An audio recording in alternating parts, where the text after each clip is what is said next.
Paz do Senhor, irmãos. Boa tarde a todos.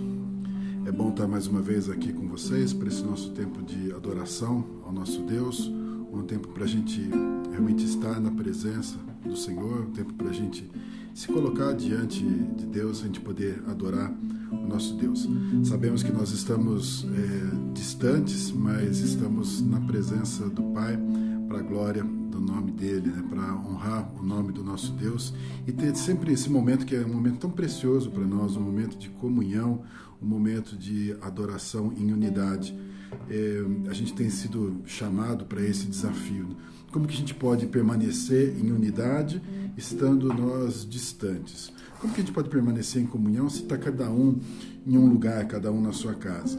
E o Espírito tem então falado muito no nosso coração, né? Tem dado para nós essa experiência que a palavra quando fala que os verdadeiros adoradores adorariam ao Senhor em espírito e em verdade, nós procuramos entender o que é isso, né? E hoje nós estamos sendo, nesse tempo, nós estamos sendo convidados a essa experiência.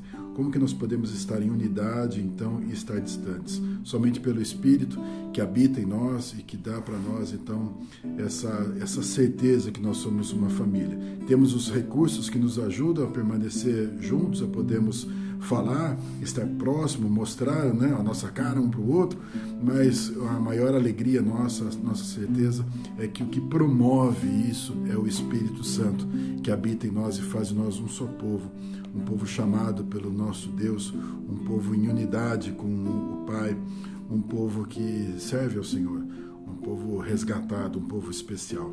Quero convidar você então para a gente orar, iniciando esse culto. Aonde você estiver, então, feche seus olhos para a gente poder falar com esse Deus maravilhoso que está nos acolhendo, que está nos alcançando e está movendo na nossa vida. Feche seus olhos agora.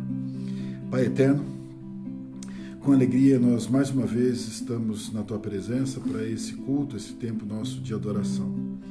E reconhecemos, ó Deus, que o Senhor tem sustentado a gente. É pela misericórdia do Senhor que nós estamos aqui.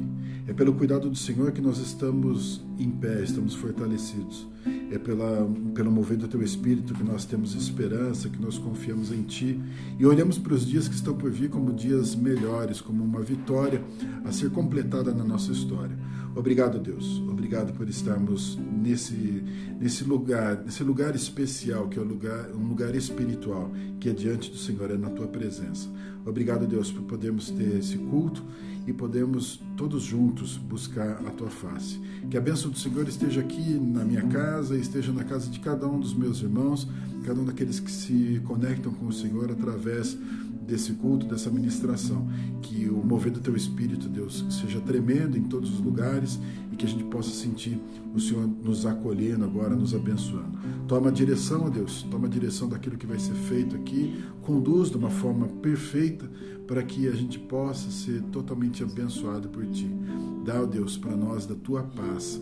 Fala conosco nessa noite, nós te pedimos. Que o Senhor receba também, ó Deus, a nossa adoração, nossas palavras de gratidão, nosso reconhecimento da Tua majestade, nossa declaração de amor. Que seja, Pai, o Senhor exaltado e engrandecido nesse tempo. Nós dependemos de Ti, Pai. Conduz esse culto, conduz esse nosso momento, conduz a nossa adoração, conduz o instante da palavra, a ceia, que o Senhor esteja à frente de todas as coisas, Pai, em nome de Jesus. Amém? Glória a Deus. Vamos juntos, então, louvar o Senhor. Abre seu coração, abre seus lábios, fala com Deus agora, através dessa canção, através dos louvores. Deixa Deus tocar na sua vida. Amém?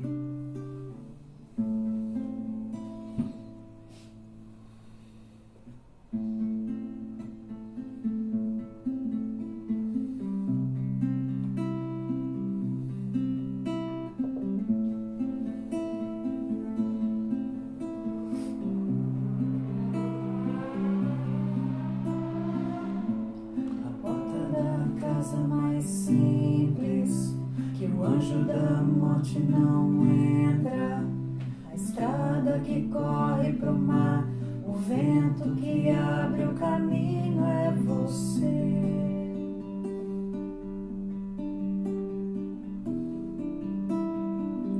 É você. A nuvem que aponta o destino é a mesma que cobre o passado. O pão que sacia a fome, a rocha que mata minha sede é você.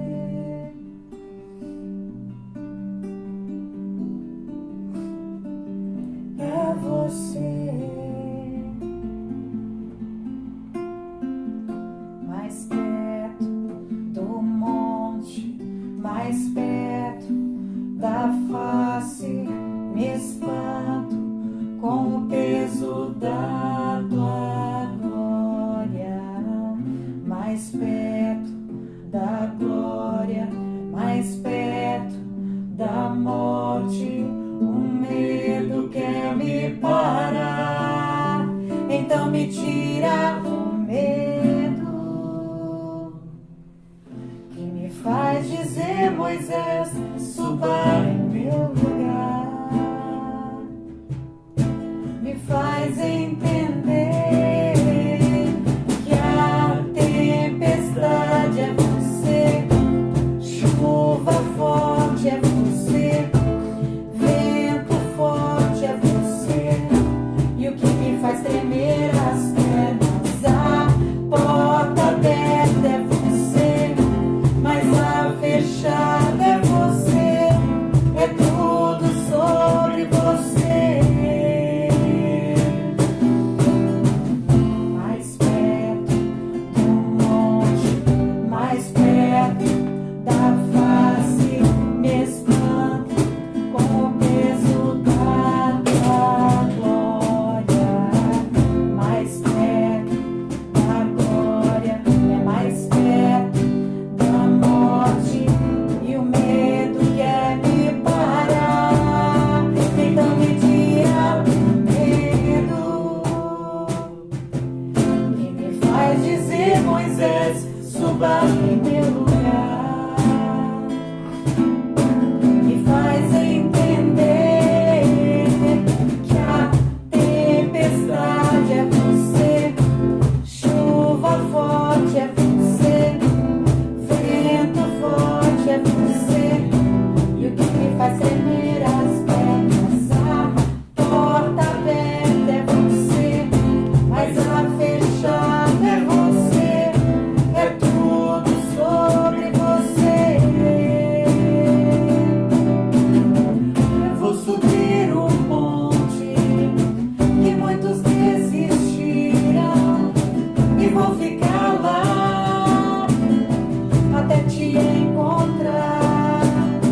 Eu vou entrar na casa e vou fazer morada e vou ficar lá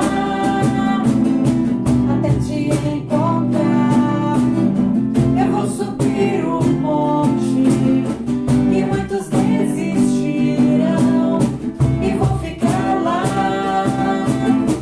até te encontrar. Eu vou entrar na casa e vou fazer morada e vou ficar lá até te encontrar. Mais perto do monte, mais perto da face, me espanto com o peso da tua glória.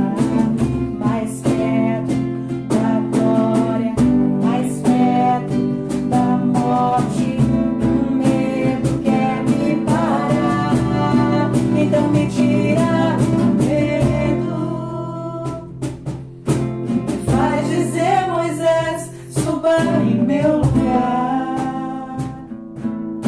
Me faz entender que a tempestade é você, chuva forte é você, vento forte é você, e o que me faz tremer as pernas, a porta aberta é você, mas a fechada é você, é tudo sobre você.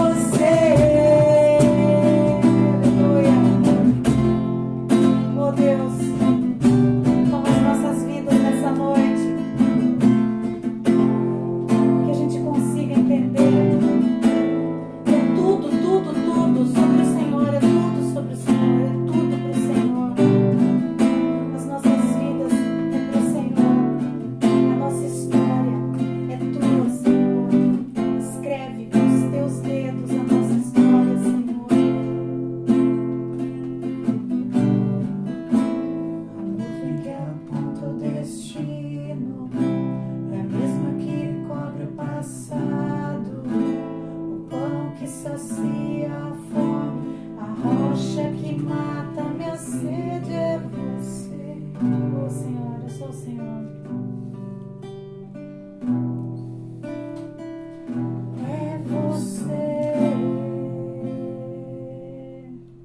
Recebe a nossa adoração, Senhor, mais uma vez.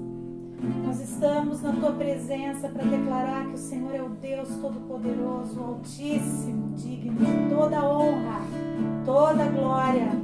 Nossa vida é Tua, Senhor. Recebe, Senhor, a nossa adoração como um cheiro suave, agradável, Senhor. Aleluia.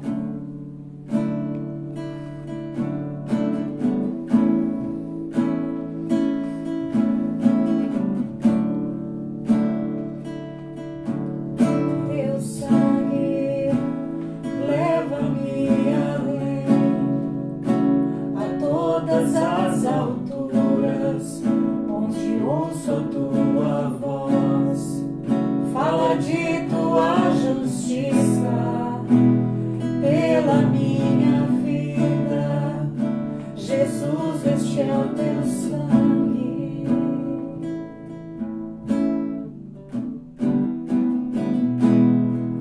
Tua cruz mostra a Tua graça, fala do amor do Pai, que prepara para nós um caminho para Ele, onde posso me achegar somente pelo sangue.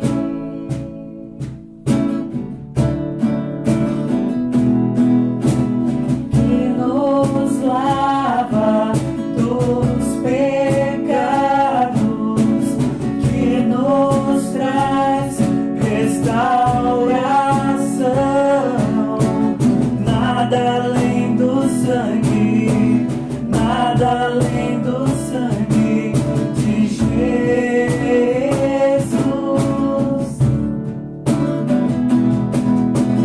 que nos faz brancos como a neve, aceitos como amigos de Deus. Nada além do sangue, nada além do sangue de Jesus.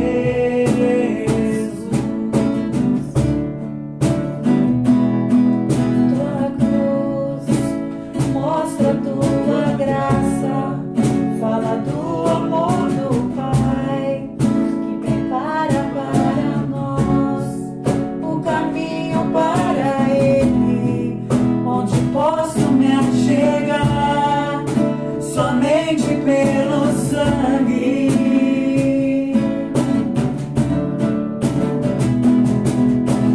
Que nos lava dos pecados, que nos traz restauração. Nada além do sangue, nada além do sangue de Jesus,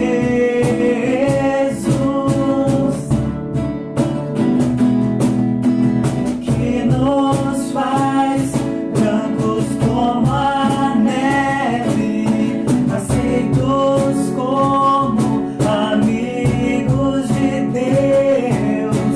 Nada além do sangue, nada além do sangue de Jesus.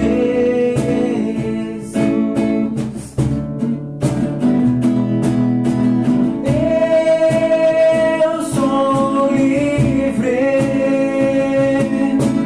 eu sou livre. Nada além do sangue, nada além do sangue de Jesus. Declara. Eu sou livre, eu sou livre. Nada além do sangue, nada além do sangue de Jesus.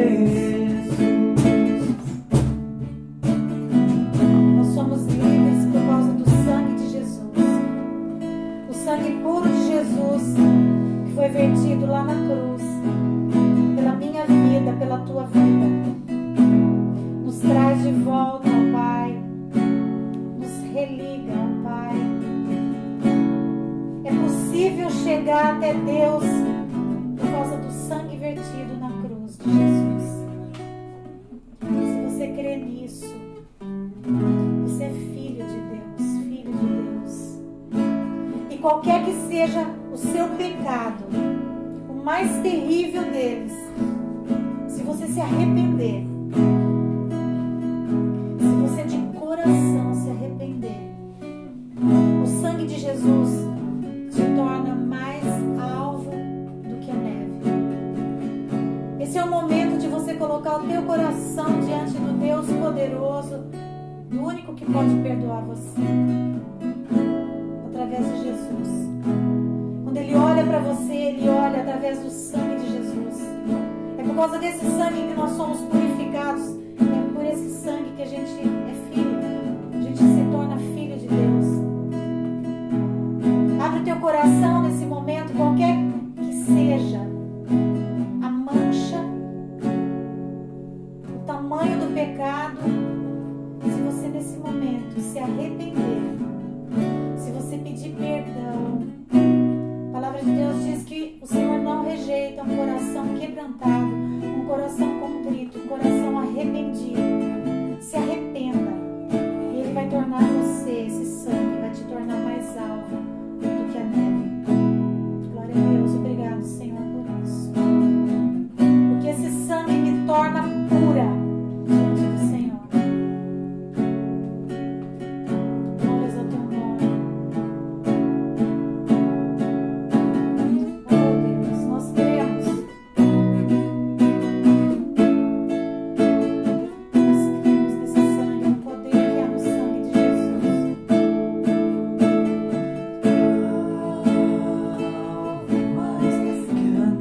Oh Jesus, alvo mais que a neve, sim, neste sangue lavado, mais alvo que a neve serei. Se você crê, declara comigo agora. Alvo mais que a neve. Eu creio, Senhor. Alvo mais que a neve.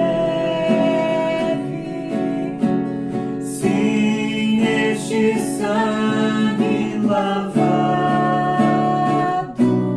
mais alvo que a neve serei. Aleluia, glórias a Deus.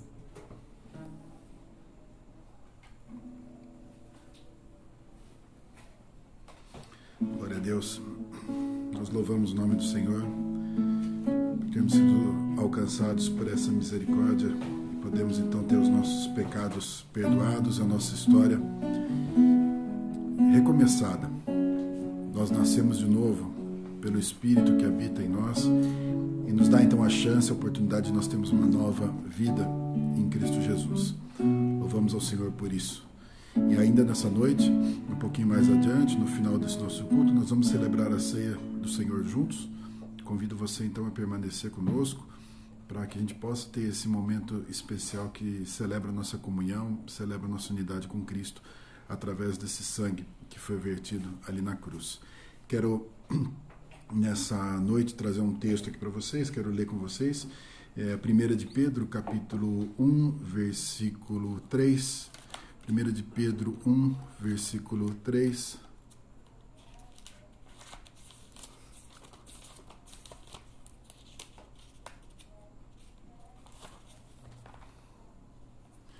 Primeira de Pedro 1, versículo 3 diz assim: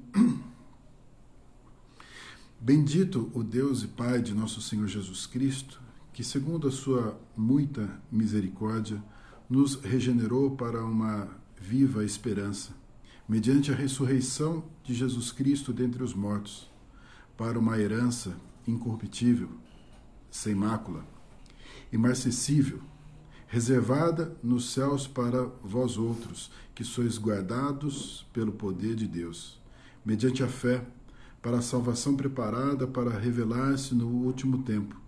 Nisso exultais, embora no presente, por breve tempo, se necessário, sejais contristados por várias provações, para que, uma vez confirmado o valor da vossa fé, muito mais preciosa do que o ouro perecível, mesmo apurado por fogo, redunde em louvor, glória e honra na revelação de Jesus Cristo, a quem, não havendo visto, amais, no qual, não vendo agora, mas crendo, exultais com alegria indizível e cheia de glória, obtendo o fim da vossa fé, a salvação da vossa alma.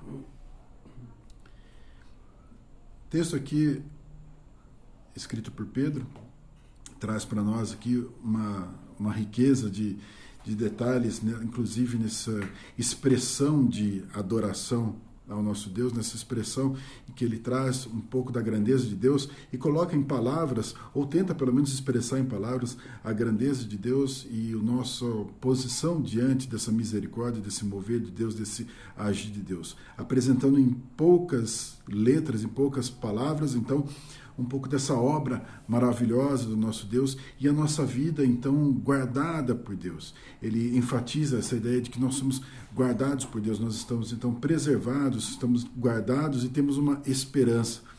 É importante a gente considerar que a nossa vida é uma vida de esperança, a nossa caminhada é uma caminhada de esperança. Diz que nós viveríamos de fé em fé, ou seja, nós estamos sempre aguardando, sempre esperando algo que vai se confirmar lá na frente. O próprio texto fala a respeito disso, sobre essa salvação da nossa alma que se completa lá na frente. Afinal, quando nós tivemos um encontro com Jesus, os nossos pecados foram perdoados, o sangue de Jesus veio sobre as nossas vidas, fomos lavados e remidos pelo sangue de Jesus, colocou eu e você numa condição instantânea, diferenciada diante do Pai, diante do mundo, diante do inimigo, nós passamos a ser filhos. Nós recebemos o Espírito Santo dentro de nós, mas ainda existe uma obra de transformação na nossa vida e existe um momento final, que é o momento então da nossa salvação, de se completar a nossa salvação. Fomos sim salvos, mas efetivamente vamos ser salvos no momento que nós, ou Jesus vier buscar a igreja, ou no momento que nós nos desprendemos completamente dessa vida. E ele traz então para nós aqui essa ideia, né, de que nós experimentamos essa salvação, que é pela obra de Cristo nós tivemos esse encontro, traz para nós a esperança das coisas futuras, né, aquilo que vai se completar, que vai se realizar, e mostra que existe um meio. Existe um tempo, que é o tempo que nós estamos vivendo aqui. É um tempo que nós já fomos alcançados, mas ainda não temos a nossa salvação completada na nossa história. Nós temos um tempo, então, que nós estamos sendo purificados. Aqui ele fala que nós somos guardados pelo poder de Deus, mas traz aqui a ideia desse instante que nós estamos vivendo agora, que é um instante de transformação, de mudança. Quando Paulo escreve aos Romanos, ele diz assim: agora, porém, libertos do pecado, transformados em servos de Deus, tende o vosso fruto para a santificação e, por fim, a vida eterna. Veja o que Paulo diz aqui nesse trecho de Romanos. Ele diz: nós somos libertos do pecado, transformados em servos de Deus, e tende o vosso fruto para santificação e, por fim, a vida eterna. Mais uma vez mostrando esses momentos da nossa vida, que é o momento de que nós somos libertos, que nós somos alcançados, que nós somos salvos, perdoados dos nossos pecados, a nossa esperança da vida eterna e o nosso tempo no momento que nós estamos vivendo. Como ele diz aqui, como Paulo diz na carta aos Romanos, Romanos 6, 22, ele diz: o objetivo final é a vida eterna, mas nós temos uma santificação no meio do caminho, ou seja, um fruto no meio do caminho. No meio da jornada nós estamos então sendo preparados. Paulo ainda aos Romanos diz assim: e não somente isto, mas também nos gloriamos nas próprias tribulações, sabendo que a tribulação produz perseverança, e a perseverança experiência, e a experiência esperança. Ora, a esperança não confunde, porque o amor de Deus é derramado em nossos corações pelo Espírito Santo, que nos foi outorgado. Ele traz aqui mais uma vez essa ideia de um tempo, de um momento, e ele chama aqui, Paulo chama de tribulações, que momentos então de lutas, de dificuldade, e Pedro, no texto que nós lemos aqui, diz aqui: seja necessário passar por várias provações, momentos então que na nossa caminhada não são os momentos de total regozijo na presença de Deus. Não são os momentos de total alegria na presença de Deus, mas são os momentos que nós temos a certeza. Os momentos que nós ainda temos a convicção. O momento que faz com que a gente continue vivendo por esperança, que a gente continue vivendo por fé. É importante a gente diferenciar que a nossa fé está baseada naquilo que nós não vemos, naquilo que nós cremos, mas ainda não se completou. Se algo se completa na nossa vida, ele deixa de ser fé. Nós não temos como acreditar em algo que aconteceu na nossa vida e chamar aquilo de fé. A nossa fé está baseada naquilo que ainda não se completou, naquilo que ainda não aconteceu. O fato, quando ele acontece, ele é comprovação, ele é o testemunho da nossa fé, da nossa esperança, do tempo que nós ficamos aguardando no Senhor. Ou seja, nós temos um instante em que nós precisamos ter essa perseverança. Como diz Paulo, essa experiência, essa esperança através da experiência. Existe um tempo em que nós somos transformados. Como diz aqui Pedro chamou isso de provas. Nós passamos por várias provações. E quando nós pensamos em provas, é natural a gente se remeter às provas que nós conhecemos, às provas que nós já vivemos na nossa vida. Nós temos provas, por exemplo, que são testes de conhecimento. Quem não se lembra de ter passado por uma prova na escola, ter passado por uma avaliação de conhecimento. Mas é uma prova que tem uma característica um pouco diferente dessa. Se você lembrar, não sei qual que é a sua convivência hoje com o seu estudo que você teve na escola, mas se eu falar para você sobre trigonometria hoje, talvez você vai falar, poxa, eu lembro, tinha um negócio que era assim mesmo. Eu lembro disso daí, eu fiz uma prova disso daí. Mas talvez você não lembre mais nada a respeito disso. De seno, cosseno, tangente, não lembra mais nada. Chapada Diamantina, onde se localiza a Chapada Diamantina? Qual que são as características? Não sei. Quem que era Pero Vaz Caminha? Não sei. Mas na época que você fez a prova, você foi avaliado sobre esse conhecimento.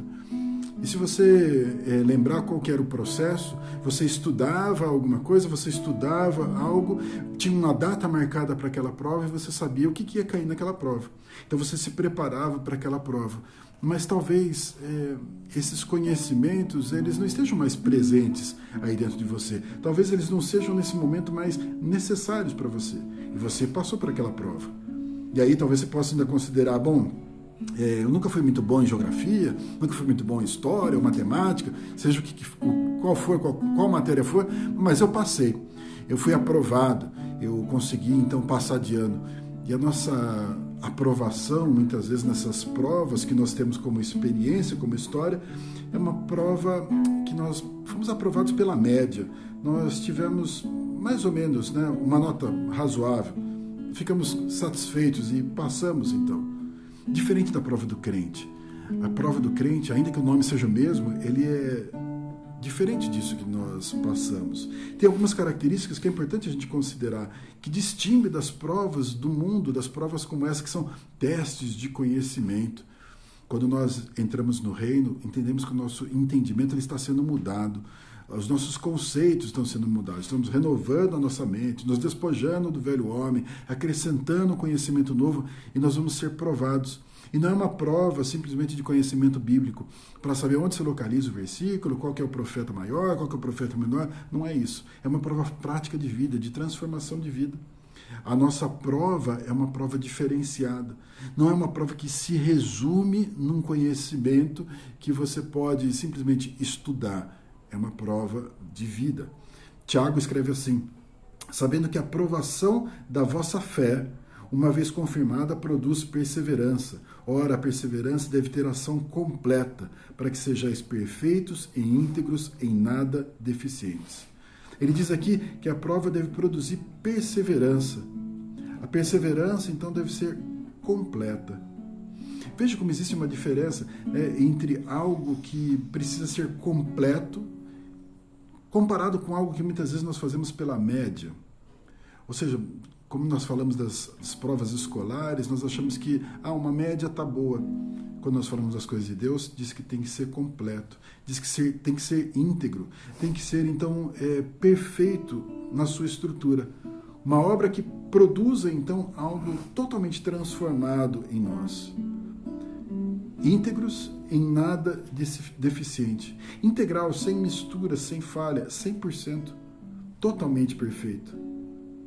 A ideia de que nós vamos passar por isso, a ideia de que nós precisamos ter esse tipo, né, de formação, de crescimento, de provação, leva a gente a considerar o nível, então, de uma exigência. E não é que se você não for aprovado em todos os detalhes, você então vai ser reprovado e você não vai para o céu. Não é essa a ideia.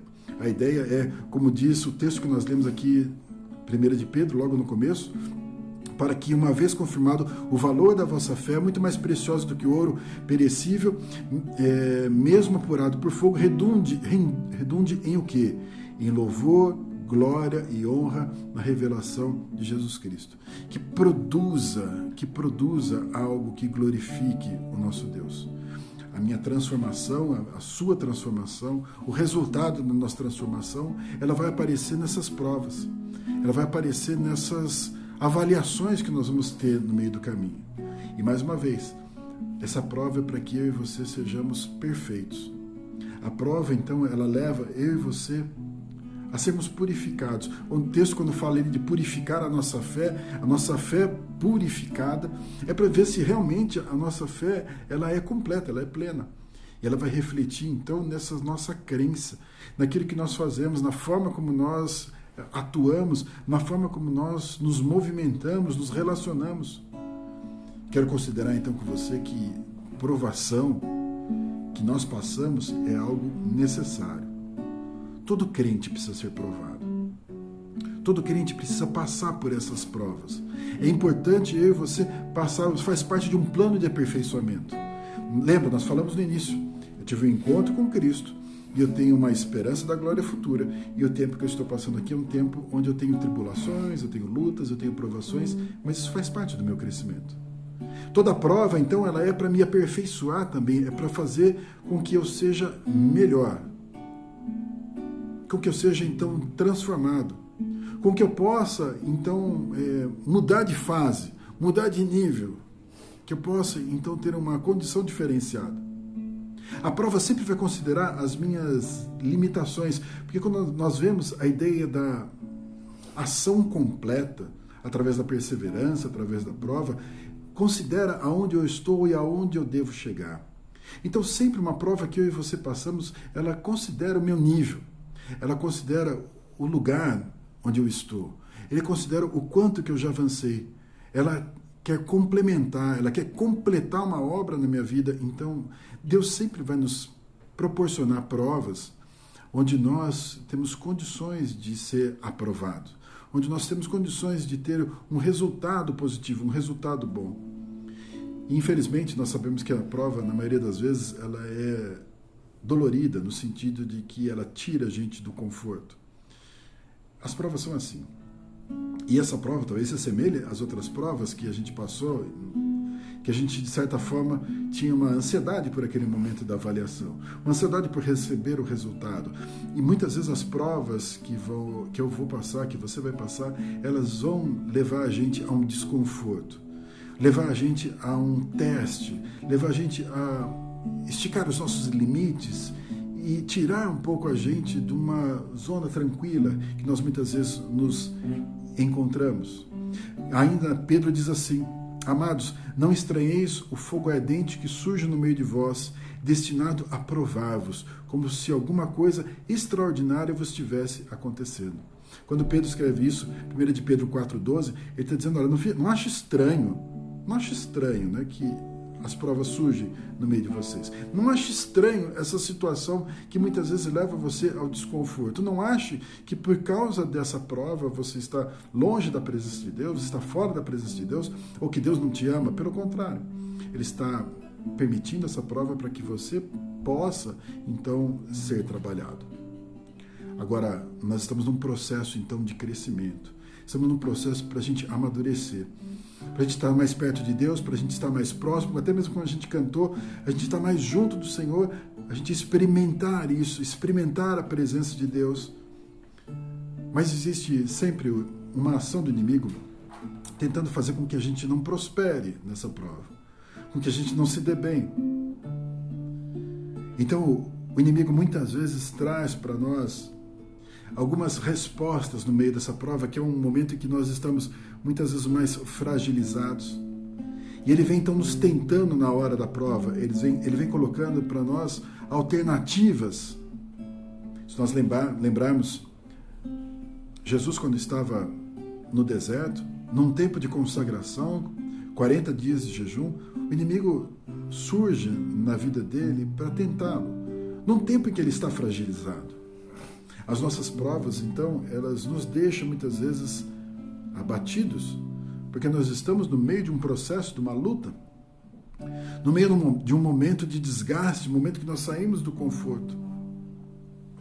E o inimigo, então, ele tenta colocar algumas situações diante de nós para que a gente deixe de passar por essa prova, que a gente deixe de concluir essa prova. E eu quero conversar com você ainda rapidamente sobre isso, porque algumas dessas ciladas do inimigo, algumas dessas condições que o inimigo coloca, por vezes, nós deixamos de identificar isso, nós deixamos de perceber isso, nós deixamos de notar isso que está acontecendo, que o inimigo está colocando diante de nós. E quando nós não notamos, às vezes nós somos então conduzidos pelo inimigo. E uma das coisas que é comum acontecer na hora que nós estamos sendo provados é nós reclamarmos, é murmurar, achar que Deus está sendo injusto. Por isso é importante eu entender que a provação faz parte da minha vida, da minha formação.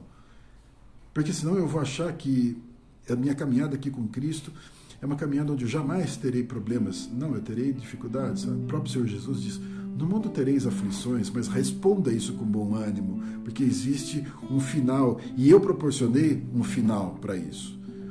Jesus venceu o mundo. Ele venceu e disponibilizou para nós, através do sangue dele, essa vitória. Ou seja, murmurar, reclamar, às vezes é uma ação que o inimigo coloca diante de nós, porque parece que quando a gente fala, o problema diminui. Parece que quando a gente fica reclamando, o problema diminui.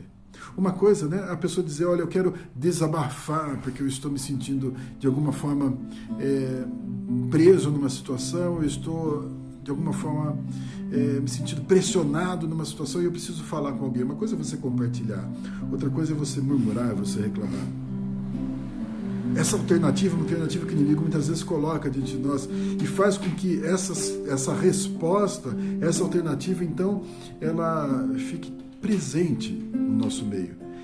Sempre vai ter alguém que vai ouvir, sempre vai ter alguém que vai concordar, sempre vai ter alguém que vai motivar a sua reclamação.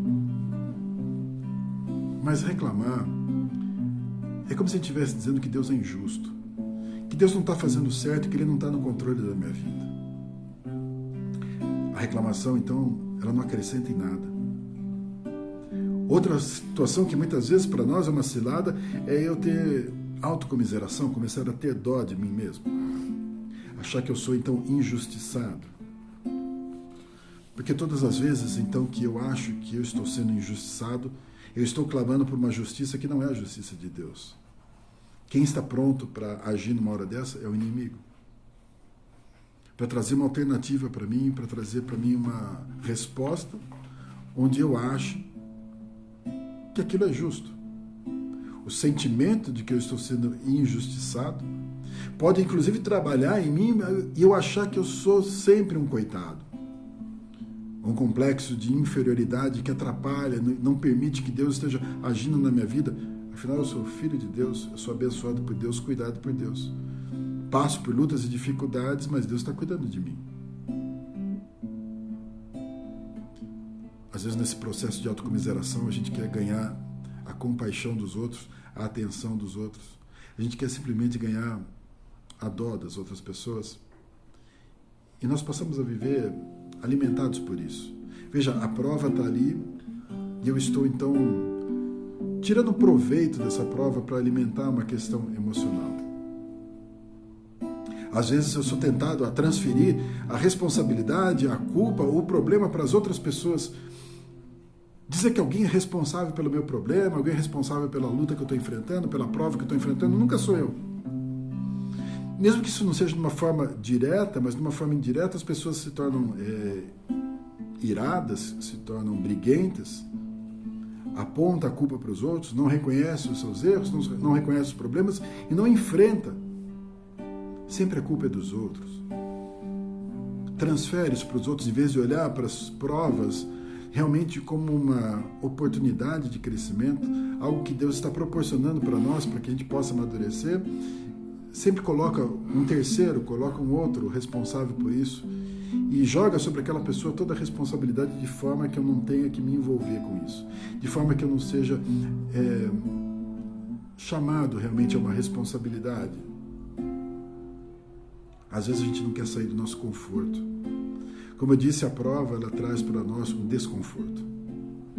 E eu deixo a prova ali e rejeito a prova. Eu me fecho, me nego e não experimento aquilo que Deus tem para trabalhar na minha vida. Eu simplesmente finjo que não está acontecendo. Finjo que aquele problema não existe. Por medo, por preguiça, seja o que for, mas eu não saio do meu conforto e permaneço aqui. E não ultrapasso. Eu falto na prova. Eu não participo da prova. Eu fico no lugar onde eu estou. E se eu estou num processo, então, de crescimento, se eu estou num processo de amadurecimento e eu não deixo isso acontecer, eu sou imaturo. Eu não enfrento. Eu não cresço. Eu não posso ser levado a coisas maiores. Existem pessoas também que fogem. Fogem simplesmente da prova. A prova está nesse caminho e eu vou para outra. Se você lembrar a história, por exemplo, de Jonas, que fugiu de uma responsabilidade, não é porque Jonas não tinha capacitação para pregar, é porque Jonas não queria que a cidade de Nínive fosse, de alguma forma, abençoada por Deus. A fuga dele era uma fuga do seu próprio preconceito, uma fuga de um valor que ele teria que enfrentar lá na frente. Entender que Deus era um Deus misericordioso e ele não achava que era justo Nínive ser salva. Ele foge, então, da responsabilidade. Era uma prova para ele. Era uma prova que ele deveria passar e ele foge. E às vezes eu e você simplesmente escapamos dessa prova. Escapamos das provas que estão sendo colocadas diante de nós. E qual que é o problema disso? O problema é que a gente não passa por isso. A gente não enfrenta isso. Posso buscar um alívio imediato também e achar que essa prova, eu estou enfrentando essa prova, mas ela precisa ser recheada de carnalidades e pecado para que eu possa suportar isso. Para que possa, na média, me trazer então uma tranquilidade. Ou seja, isso não promove transformação na minha vida. Eu quero que você considere isso. Considere a importância de você sermos provados e todas as limitações que nós enfrentamos, elas estão de alguma forma produzindo algo em nós. Se eu me posicionar dessa forma, a minha dependência de Deus me leva a avançar. A minha dependência de Deus me leva a reconhecer que até aqui o Senhor me ajudou e que grandes coisas Ele tem para fazer. Olhar para as dificuldades como oportunidades de crescimento não é só uma questão de entendimento, de pensamento, ou de pensamento positivo, ou de autoajuda, não é nada disso. A ideia é entender que Deus está trabalhando na minha vida. Deus está moldando a minha vida, que a minha fé está sendo purificada, de forma que ela seja cada vez mais íntegra, e eu também cada vez mais íntegro. Que eu seja, então, perfeito. Que eu esteja buscando essa perfeição. Que eu esteja buscando, então, essa forma integral, nada deficiente, como diz a palavra de Deus. Porque se eu não passar por essa prova, se eu for reprovado, eu vou dizer para você, a gente tem que fazer tudo de novo. Quantas vezes a gente diz que nós passamos pelos mesmos problemas, pelas mesmas dificuldades? Quantas vezes nós dizemos que nós parece que atraímos determinados problemas? Eu vou dizer para você com toda certeza, quando nós estamos tendo as mesmas provas, é porque nós não fomos ainda aprovados. Porque algo que precisa ser transformado em nós, purificado em nós, precisa ser completado em nós, ainda não aconteceu. Se eu usar o mesmo método, se eu usar as mesmas respostas, se eu usar as mesmas fugas, muitas vezes eu estou dando margem para o inimigo me colocar de novo na mesma condição. e impedir de passar por uma prova e experimentar algo melhor de Deus. Aquilo que Deus tem para fazer na minha vida e na sua vida é tremendo. Entendemos que é preciosa a nossa salvação e aquilo que vai se completar na nossa vida é perfeito. Mas a nossa caminhada daqui até lá, ela é recheada de fruto, de testemunho, de mudança, de transformação, de milagre, de libertação e de cura. E a palavra de Deus diz que nós somos rodeados por uma nuvem de testemunhas. Nós estamos na vitrine, anunciando o reino de Deus através das nossas escolhas, através da nossa história, através das respostas que nós damos para as nossas aflições. E o convite não é para você ser alguém bitolado, sem sentimento, mas é para você deixar Deus transformar a sua vida.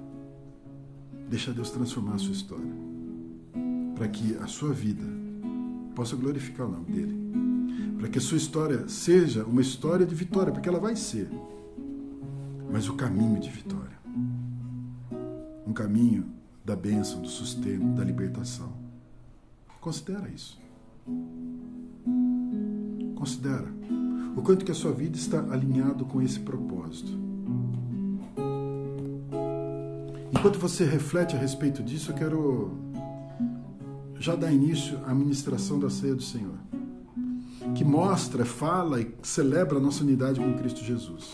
E se tem alguém que teve uma vida de entrega, foi o nosso Senhor Jesus. A palavra de Deus, quando nos convida e diz, tende o mesmo sentimento que houve em Cristo Jesus, é para que o nosso coração se alinhe com o coração dele, para que a gente esteja próximo do coração do nosso Deus, do coração do nosso Senhor Jesus. Considere que as suas provas estão levando você a um crescimento. Eu quero convidar você a se colocar na presença de Deus para essa celebração, para essa ceia, onde você vai comemorar o fato de você ter nascido de novo, onde você vai comemorar as coisas que estão por vir, que nós vamos estar com Cristo eternamente, onde você vai comemorar as provas, as lutas que estão aperfeiçoando você. Diz assim a palavra de Deus. 1 Coríntios capítulo 11, versículo 23 diz: porque eu recebi do Senhor o que também vos ensinei, que o Senhor Jesus, na noite que foi traído, tomou o pão, tendo dado graças, o partiu e disse: tomai e comei, esse é meu corpo, que é partido por vós, fazei isso em memória de mim. Semelhantemente também, depois de cear, tomou o cálice, dizendo: esse cálice é o Novo Testamento no meu sangue, fazei isso todas as vezes que bebedes em memória de mim.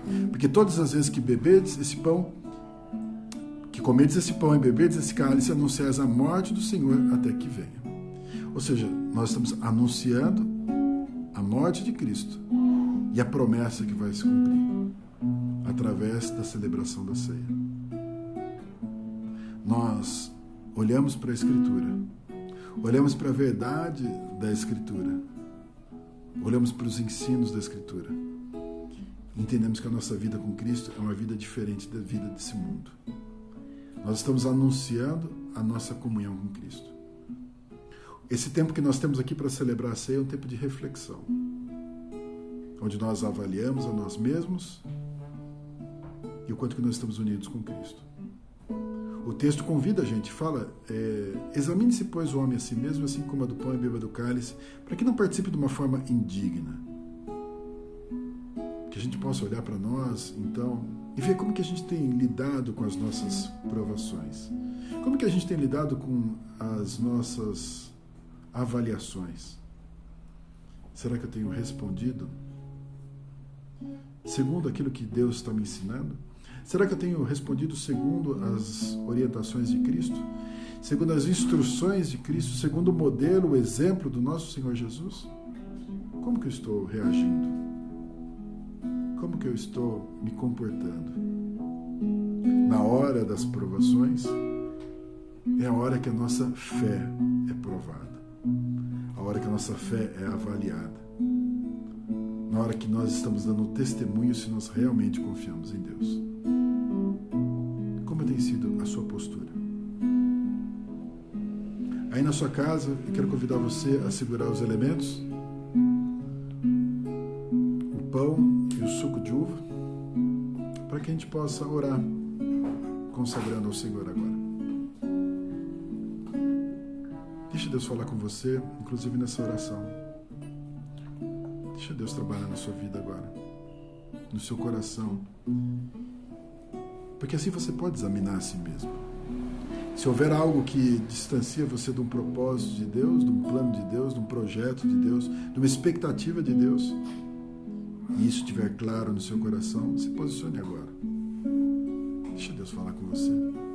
Vamos orar juntos pelos elementos. Senhor Deus, nós estamos aqui diante desse pão e desse suco de uva, entendendo que simboliza o corpo do nosso Senhor Jesus e o sangue vertido naquela cruz.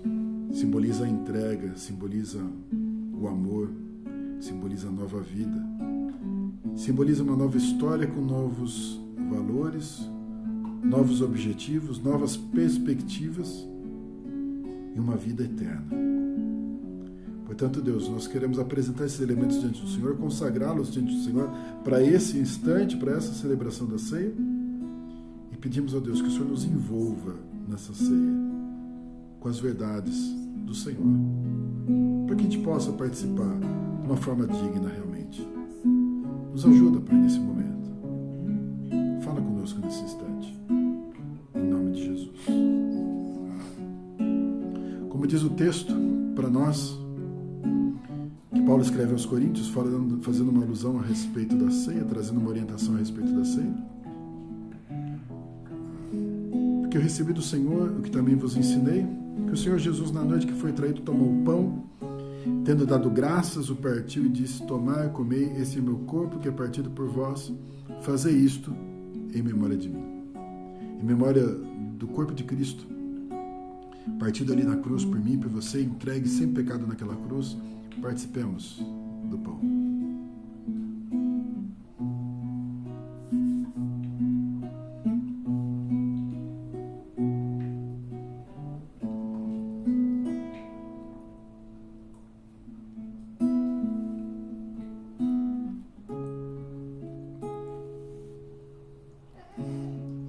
Semelhantemente também, depois de cear, tomou o cálice, dizendo: este cálice é o Novo Testamento no meu sangue.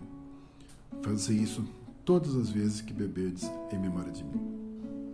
Como já cantamos e declaramos aqui, o sangue de Jesus vertido naquela cruz é que nos lava, é que nos limpa, é que nos purifica, nos faz filhos. O sangue que nos cobre, que faz com que a gente seja guardado, como nós lemos aqui. Somos guardados pelo Senhor, protegidos pelo Senhor. Em memória desse sangue que foi vertido ali na cruz, que foi a vida de Cristo entregue por nós, para que eu e você tivéssemos vida, participemos todos do cálice.